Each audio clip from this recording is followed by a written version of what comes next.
ఇది మన Mysore railway station.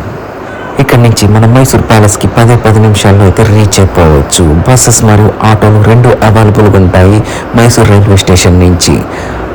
ఇక్కడ నుంచి మనం 70 రూపీస్ ఛార్జ్ చేస్తారు ప్యాలెస్లోకి వెళ్ళాలంటే. అదే చిల్డ్రన్స్కి అయితే 30 రూపీస్, అదే స్టూడెంట్స్కి అయితే 10 రూపీస్ ఛార్జెస్ అయితే చేస్తారు మైసూర్ ప్యాలెస్ విజిటింగ్కి. అయితే మార్నింగ్ 10 నుంచి ఈవినింగ్ 5 వరకు ఓపెన్ అయి ఉంటుంది మన మైసూర్ ప్యాలెస్. ఇయర్లో ఒక్కసారి మాత్రమే క్లోజ్ అయితే చేస్తారు మైసూర్ ప్యాలెస్, అది దసరా ఉత్సవాలప్పుడు. దసరా ఉత్సవాలకు కూడా ముందు ఆ టాపిక్ గురించి కూడా మాట్లాడుకుందాం. అయితే మైసూర్ ప్యాలెస్ బిఫోర్ చెక్కతోటి అయితే నిర్మించారంట. అయితే దసరా ఉత్సవాలు నిర్వహిస్తున్న సమయంలో ఒక ఫైర్ యాక్సిడెంట్ వల్ల మైసూర్ ప్యాలెస్ మొత్తం కాలిపోయింది. అప్పుడు వుడ్ కదా తొందరగా అయితే ఫైర్ అయిపోయి 100% మన మైసూర్ ప్యాలెస్ అయితే కాలిపోయింది. ఇక మైసూర్ ప్యాలెస్ విషయానికి వస్తే, ఈ మైసూర్ ప్యాలెస్ కంప్లీట్ కావడానికి 15 ఇయర్స్ అయితే టైం పట్టిందంట. మొత్తానికి ఒక 42 lakhs అయితే అప్పుడు ఖర్చు అయిందంట. సో దీన్ని వడయార్ అనే ఒక రాజుగారు నిర్మించారు. ఈ ఏనుగు చూస్తున్నారు కదా, ఇది రియల్ ఏనుగు. ఈ ఏనుగు పాడైపోకుండా ఉండడానికి కొన్ని కెమికల్స్ తోటి ఈ ఏనుగుని సజీవంగా ఉంచడానికి అయితే ప్యాలెస్ వాళ్ళు ట్రై చేస్తున్నారు.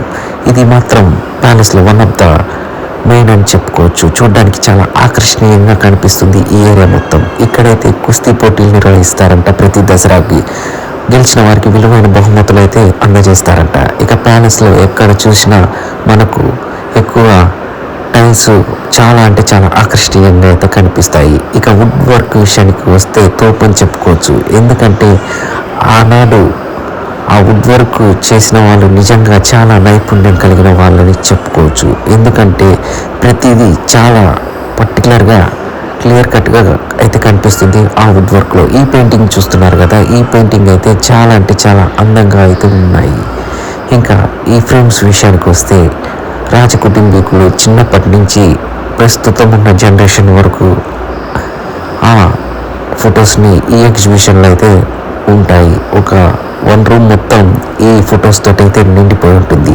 ఇంకొక ఆకర్షణీయమైన విషయం ఏంటంటే, ఇక్కడ మనకు బ్రిటిష్ వారి ఫొటోస్ కూడా కనిపిస్తూనే ఉంటాయి. సో అవి కూడా ఇప్పుడు మనం చూద్దాం. నేను చెప్పాను కదా బ్రిటిష్ వారి ఫొటోస్ అని, అవి ఇవి. ఇంకా నెక్స్ట్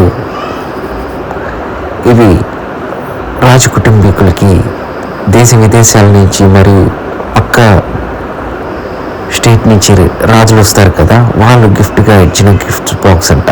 వీటిలో వుడ్ మరియు సిల్వర్ ఐటమ్స్ అయితే ఎక్కువగా కనిపిస్తాయి.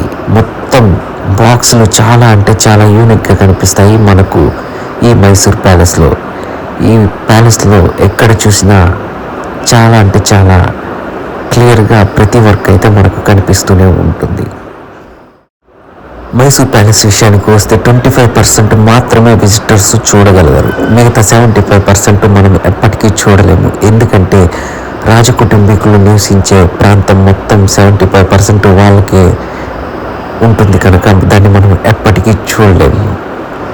ఇంకా ఇవన్నీ వెండితోటి చేసినటువంటి కుర్చీలు అన్నమాట. ఇలాంటి కుర్చీల్లో మనం కూర్చోవాలని ప్రతి ఒక్కరికైతే అనిపిస్తూ ఉంటుంది. అప్పట్లో సిల్వర్ చాలా తక్కువ కాస్ట్ కదా, సో రాజులకి ఇలాంటివన్నీ చాలా అసాధారణమైన విషయాలని చెప్పుకోవచ్చు. 72 ఎకరాలు ఉన్న ఈ మైసూర్ ప్యాలెస్ విస్తీర్ణంలో 4 ఎకరాల్లో మాత్రమే మన మైసూర్ ప్యాలెస్ని కట్టబడింది. మనం చాలా రోజుల నుంచి మైసూర్ ప్యాలెస్ని ఒకసారి విజిట్ చేయాలనుకుంటున్నాం, కానీ ఇయర్ ఎండింగ్లో అయితే మనకు ఆ ఛాన్స్ అయితే వచ్చింది. ఇప్పుడు మీరు చూస్తున్నారు కదా, ఇది ఒక రథం అన్నమాట. ఇది మొత్తం యూనిక్ స్టైల్ అనేది చాలా అంటే చాలా బాగుంటుంది.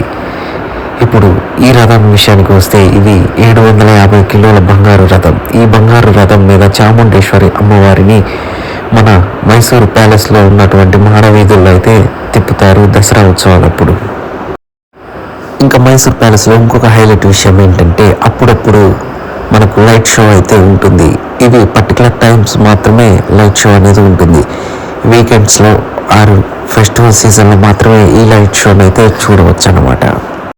మైసూర్లో ఉంది కనుక దీన్ని అందరం మనం మైసూర్ ప్యాలెస్ అంటాం. కానీ దీని ఒరిజినల్ నేమ్ వచ్చేసి అంబావిలాస్. సో ఈ అంబావిలాస్ అనేది నాకు తెలిసి రాజకుటుంబీకుల్లో ఒకరి పేరు అయి ఉంటుంది అని నేను అనుకుంటున్నాను.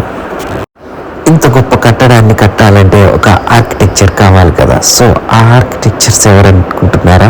మన బ్రిటిష్కు చెందిన ఎండ్రిన్ అనే ఒక వ్యక్తి, అలాగే మన ఇంకా ఒక గొప్ప వ్యక్తి పేరైతే ఇప్పుడు చెప్పబోతున్నాను. ఆయన మన తెలుగువారే. ఆ తెలుగువారు ఎక్కడున్నా ఒక ఇదంటూ ఉంటుంది కదా. సో అలాంటి వ్యక్తి ఎగ్జిక్యూటివ్ ఇంజనీర్ అయినటువంటి బిపి రాఘవ నాయుడు గారు. సో ఆయన సహకారం కూడా ఈ ప్యాలెస్కి అందించారనమాట. ప్యాలెస్లో కనిపించేటువంటి మార్బుల్స్ని అయితే దేశ విదేశాల నుంచి తెప్పించారని ఇక్కడ హిస్టరీ వాళ్ళు అయితే చెప్తున్నారు. ఇంకొక విషయం ఏంటంటే ప్యాలెస్లో లిఫ్ట్ కూడా ఉంది. 120 years బ్యాకే మన మైసూర్ ప్యాలెస్లో లిఫ్ట్ పెట్టారంటే అప్పటి వరకు ఎంత నైపుణ్యం కలిగి ఉన్నారో అంటే అర్థం చేసుకోండి. ప్రతి ఒక్కరికి ఒక కులదైవం అంటూ ఉంటుంది. అలాగే రాయల్ ఫ్యామిలీ వాళ్ళకు కూడా ఒక కులదైవం అంటూ ఉంది. ఆమె మన చాముండేశ్వరి అమ్మవారు. మైసూర్లో మనకు చాముండ్రి హిల్స్ కూడా కనిపిస్తుంది. సో అక్కడే మన చాముండేశ్వరి అమ్మవారి కొలువై ఉన్నారు. సో మీరు కూడా వెళ్ళినప్పుడు చాముండి హిల్స్ని అయితే వెళ్ళండి. సో దసరా ఉత్సవాలకు కూడా ప్రత్యేకమైన స్థానం ఉంది మన మైసూర్ ప్యాలెస్లో. దేశ విదేశాల నుంచి చూడడానికి వస్తారంటే మైసూర్ ప్యాలెస్లో చేసేటువంటి దసరా ఉత్సవాలు ఎంత బాగుంటాయో ఒకసారి మీరే మీ ఊహకు అయితే వదిలేసేయండి. ప్యాలెస్ చుట్టుపక్కల మనకైతే 4 or 5 టెంపుల్స్ అయితే కనిపిస్తూనే ఉంటాయి. సో మీరు వెళ్ళినప్పుడు ఆ టెంపుల్స్ని అయితే అస్సలు మిస్ అవ్వకండి. ఇంకా ఇలాంటి గొప్ప కట్టడాలు ఎక్కడన్నా ఉంటే మన కామెంట్ బాక్స్లో అయితే మెన్షన్ చేయండి. నేను అక్కడికి వెళ్ళడానికి అయితే ట్రై చేస్తూనే ఉంటాను. మీరు ఎప్పుడన్నా మైసూర్ ప్యాలెస్ వెళ్ళారా? వెళ్ళి ఉంటే ఎవరితో వెళ్ళారో కూడా కామెంట్ బాక్స్లో అయితే చెప్పండి. ఈ మైసూర్ ప్యాలెస్లో ఇంకా ఏమన్నా ఇంట్రెస్టింగ్ టాపిక్స్ ఉన్నా మీరైతే మెన్షన్ చేయండి. ఇప్పుడు ఈ మైసూర్ ప్యాలెస్ కాస్ట్ ఎంత ఉంటుందో మీరైతే గెస్ట్ చేసి కామెంట్ బాక్స్లో అయితే చెప్పండి. నిజంగా నా భారతదేశం అభివృద్ధి చెందుతున్న దేశం కాదు, అభివృద్ధి చెంది ఇలాంటి గొప్ప సంపదలని భావి తరాలకు అందించిన ఒక గొప్ప దేశం మన భారతదేశం. ఇలాంటి సంపదలను మనం అందరం కాపాడుకుంటూ హ్యాపీగా ఉండాలని కోరుకుంటూ ఇలాంటి వీడియోస్ని మరిన్ని అందించడానికి ట్రై చేస్తూ ఉంటాను. This is Sadashiva.